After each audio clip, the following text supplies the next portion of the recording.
Olá, galerinha! Tudo certo?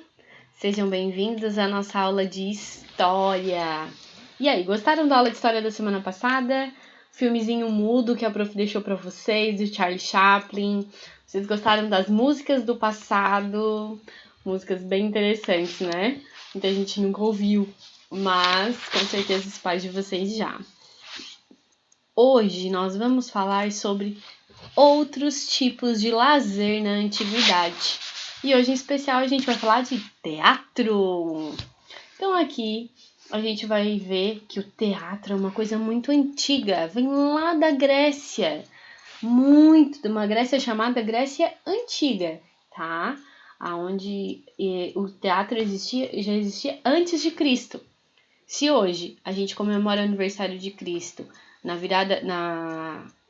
quantidade de anos que nós temos no nosso calendário, nós estamos no ano de 2020. Então, Cristo teria, supostamente, 2020 anos. E o teatro é antes de Cristo. Então, é mais do que 2020 anos. Bem antigo, não? Então, hoje é dia de teatro. Há muito tempo, muito antes de existir o rádio, o cinema ou a televisão, as pessoas já aprendiam e se divertiam com o teatro. Essa forma de arte surgiu na Grécia Antiga. Naquela época, os gregos encenavam comédias e tragédias em palcos circulares, então os palcos eram redondos, onde além de atores, coro e orquestra se apresentaram. Então o coro, né, são um grupo de artistas que usavam máscaras e participavam de peças teatrais cantando e dançando. A atuação desse tipo de grupo ocorreu em diversos momentos da história. Então, olha só, o teatro de Epidauro, de Argólida, na Grécia, olha só como é que era. Aqui era o palco. E hoje o nosso palco é diferente. O nosso palco é em cima e os telespectadores ficam embaixo. O palco dessa época era diferente. Os artistas embaixo e os telespectadores em cima. Interessante, né? E aqui o Teatro Municipal de São Paulo. Olha que lindo que ele é. Então aqui as pessoas se apresentando. Aqui tem uma orquestra se apresentando. E aqui é onde as pessoas ficam. E aqui são os camarotes. Ó, legal, né? Quais as semelhanças e diferenças entre os dois teatros mostrados na imagem? O que você observa de semelhante e diferente? A primeira coisa que a gente tem que observar é que um é o ar livre, não é um ambiente fechado, e o outro é um ambiente fechado. E aí muda a decoração, muda a forma de observar, de sentar, os locais. Aqui cadeiras confortáveis, aqui bancos de pedra. Então era bem diferente, né? E olha só, nas apresentações teatrais gregas, era comum os artistas usarem máscara. Recorte e pinte um dos modelos de máscara grega que se encontra no material de apoio. Depois siga as orientações do professor e divirta-se. Então vamos lá ver como é que essas máscaras. Vamos dar uma olhadinha lá no nosso material de apoio. Olha só, teatro grego. Essa máscara... só tem uma. Então, você vai fazer o seguinte, você vai pintar essa máscara, recortar e fazer uma foto para mandar para a prof. Certo? É isso que eu quero. E olha aqui, outra coisa legal que acontecia no passado. Um esporte que encanta gerações. Se você acha que o futebol é uma coisa nova, futebol é bem antigo. Uma das formas de lazer mais populares no Brasil é o futebol.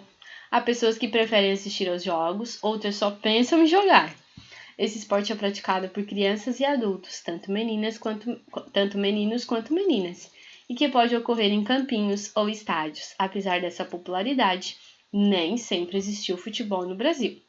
Há pouco mais de 100 anos, um brasileiro chamado Charles Miller trouxe da Inglaterra 2 bolas e um livro com as regras do futebol. Então foi Charles Miller que trouxe o futebol para o Brasil, trouxe lá da Inglaterra.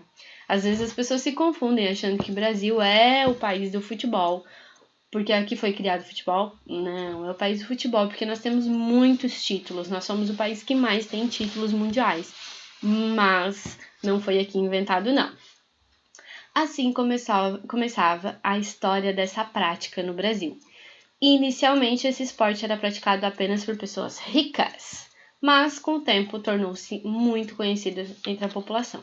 Hoje ele é o esporte mais conhecido do mundo, tá? E aqui a gente vai compreender um pouquinho da história. Olha o uniforme desses jogadores da Sociedade Esportiva Ipiranga nos anos de 1940, em Rio Negrinho, aqui em Santa Catarina. Olha só como eles se vestiam. É igual o fardamento que vocês colocam hoje para jogar? É igual ao fardamento que os nossos jogadores da atualidade dos times que a gente torce se vestem? Observem que eles têm até um chapéuzinho. E hoje tem. Com base na sua observação, faça o que se pede a seguir. Pinte o quadradinho que indica o número de jogadores retratados. Lembrando que aqui não tem só jogadores, tá? Mas está pedindo para vocês pintarem apenas os jogadores. Indique uma diferença entre o uniforme dos jogadores do passado e o uniforme de futebol usado nos dias atuais. Hoje, qual é a diferença? E falando em jogos, nós temos aqui jogos para aprender e se distrair. Sabe essa lapelinha aqui?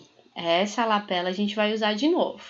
E aqui tem o seguinte: em outros tempos as pessoas também se distraíam com jogos de mesa.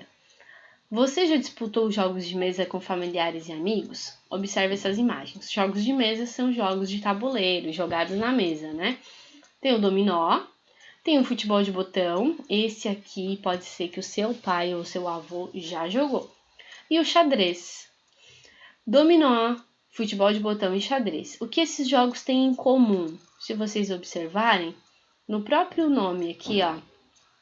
Você já disputou jogos de mesa com familiares e amigos?